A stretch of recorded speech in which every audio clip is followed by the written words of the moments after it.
भी लगातार मिल रही हैं। इसको लेकर चुनाव आयोग की क्या कुछ राय रह सकती है? और आज इस तरीके से आपने बताया कि यहाँ पर सुरक्षा बलों से भी मिला जाएगा, तो इसको लेकर किस तरीके से कार्य किया जाएगा? बिल्कुल कल जब हमने देखा जब पॉलिटिकल पार्टीज के साथ ईसीआई की मीटिंग हुई और उसके बाद सबसे पहले जो है पुलिस डिपार्टमेंट से मिले जितने भी डिस्ट्रिक्ट एसएसपीज है उनसे ये जायजा लिया गया कि किन किन इलाकों में डिस्टर्बेंस है। ओवरऑल अगर हम देखें तो आज इस हिसाब से एक और बैठक जम्मू में बुलाई गई है जहां पर सुरक्षा के आला अधिकारियों से मीटिंग ली जाएगी, जायजा लिया जाएगा और इंटेलिजेंस एजेंसी भी के कई एक लोग जो है वो इस मीटिंग में शामिल होंगे, जिसके बाद ये खाका तैयार किया जाएगा कि किस तरह से विधानसभा के इलेक्शंस को जम्मू कश्मीर में कराया जाए। बीते कई महीनों से हम देख रहे हैं कि किस तरह से सेना के जवानों पर हमला किया जा रहा है, जम्मू के इलाकों में डिस्टर्बेंस फैलाई जा रही है, जो कि अब सुरक्षा बलों के लिए एक बड़ा चैलेंज रहेगा जब यहाँ पर विधानसभा इलेक्शंस कराए जाएंगे। यानी कहीं ना कहीं ये चैलेंजिंग सूरत हाल है जिसको देखते हुए अब ईसीआई आज जो है बड़ा फैसला लेगी, क्योंकि जितनी भी फीडबैक हम देखें तो वो एक एक करके हर एक से फीडबैक ले रहे हैं कि किस तरह का माहौल आज जम्मू कश्मीर में बना हुआ और क्या कुछ करने की जरूरत है। फिलहाल शाम तक ये स्पष्ट हो जाएगा कि क्या वाकई तौर पर ईसीआई को यहाँ से फीडबैक मिला है इलेक्शन कराने के लिए। लेकिन हालातों की जब बात आती है तो अभी भी कई एक इलाकों में ऑपरेशन ऑल आउट जो है चल रहा है, चाहे कुपवारा के केरन सेक्टर की बात करें या जम्मू के कई एक इलाकों की बात करें, तो इन जगहों पर अभी भी जो है एंटी टेरर ऑपरेशन चलाए जा रहे हैं, जिसको देखते हुए अब ईसीआई की टीम भी एक बड़ा फैसला लेके आई। जी बिल्कुल आशिक, इसके साथ ये भी जानना चाहेंगे कि जिस तरीके से लगातार हर इलाके में सर्च ऑपरेशन चल रहा है, उसको लेकर और क्या कुछ ज़्यादा अपडेट है? कितने इलाकों में ये सर्च ऑपरेशन किया जा रहा है? कितने सुरक्षाकर्मी जो हैं वो लगे हुए हैं इसमें? कोई खास नई अपडेट इसको लेकर? बिल्कुल, अगर हम कश्मीर के जितने भी सीमावर्ती इलाके हैं, चाहे कुपवारा, केरन हो, लोलाब हो, मस्सिल हो, जहाँ से बीते महीने लगातार घुसपैठ की कोशिशें की गई और इन घुसपैठ की कोशिशों को लगातार विफल किया जा रहा है। इन जगहों पर भी बड़े पैमाने पर सर्च ऑपरेशन चलाए जा ट्रूप्स मंगाए गए हैं इन जगहों पर। सबसे बड़ी बात यहाँ पर ये है कि ये एक चैलेंजिंग सूरत हाल है जो इस वक्त जम्मू कश्मीर में बनी हुई है। जो भी आतंकी इस वक्त सुरक्षा बलों के जवानों पर हमला कर देते हैं और जंगलों का सहारा ये आतंकी लेते हैं, और इसी तरह की सर्च ऑपरेशन जो है अब जम्मू के कई एक इलाकों में भी चलाए जा रहे हैं। बीते कुछ दिन पहले ही उधमपुर में इन आतंकियों के साथ मुठभेड़ हुई थी, जहां पर ये आतंकी फिर एक बार फरार होने में कामयाब हुए।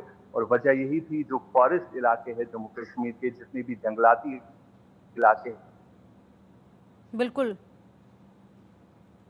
की जो है छुपने में कहीं ना कहीं कामयाब हो जाते हैं, जो कुछ भी हम आज देख रहे हैं। फिलहाल कई एक जगहों पर ऑपरेशन ऑल आउट के तहत सुरक्षा बलों का ऑपरेशन जारी है। जी ठीक है आशा, किसी के साथ ये भी जानना चाहेंगे कि अगर चुनाव अभी ऐलान किया जाता है तो कितने चरण में चुनाव हो सकता है? कितने चरण में चुनाव होने की संभावना हो सकती है? इसको लेकर कोई अभी तक जानकारी निकल कर सामने आई है क्या? क्या सोचा जा सकता है इस पर? बिल्कुल, इस पर अभी तक तो फिलहाल कोई जानकारी सामने नहीं आ।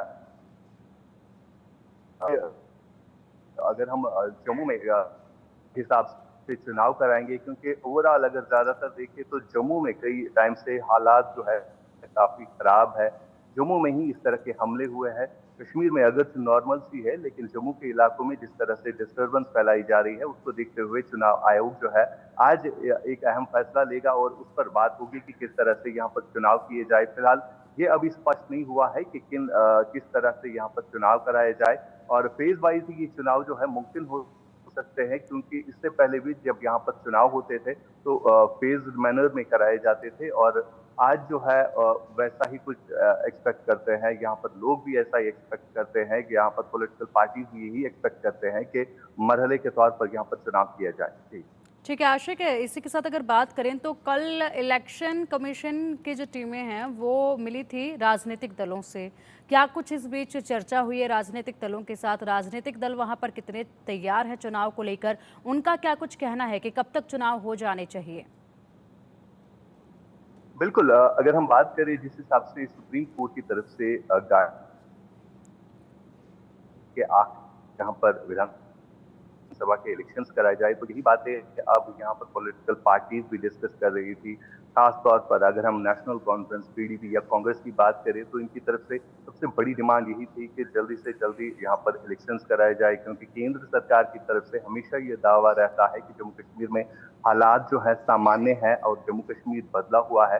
तो यही सब कुछ बातें जो है कल जितनी भी पॉलिटिकल पार्टी ईसीआई की टीम से मिली, उनकी तरफ से साफ तौर पर ये कहा गया कि अगर केंद्र सरकार दावा कर रही है कि जम्मू कश्मीर में हालात सामान्य है तो जल्दी से जल्दी यहाँ पर विधानसभा के इलेक्शंस कराए जाए, क्योंकि कम से कम 10 साल से ज्यादा अरसा हो गया जब यहाँ पर 2014 में गवर्नमेंट बनी थी पीडीपी और बीजेपी की कोalition में, और बाद में 2018 में उस गवर्नमेंट को किस तरह से तोड़ा गया।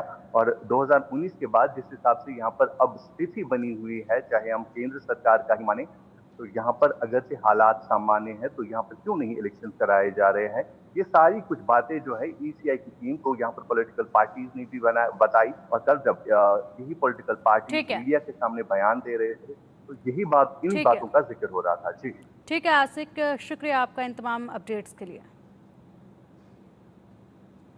बुलेटिन में बढ़ते हैं अब आगे। मोदी सरकार ने आज लोकसभा में वक्फ संशोधन बिल पेश किया। कल ये बिल पेश किया गया। इस बिल के सदन में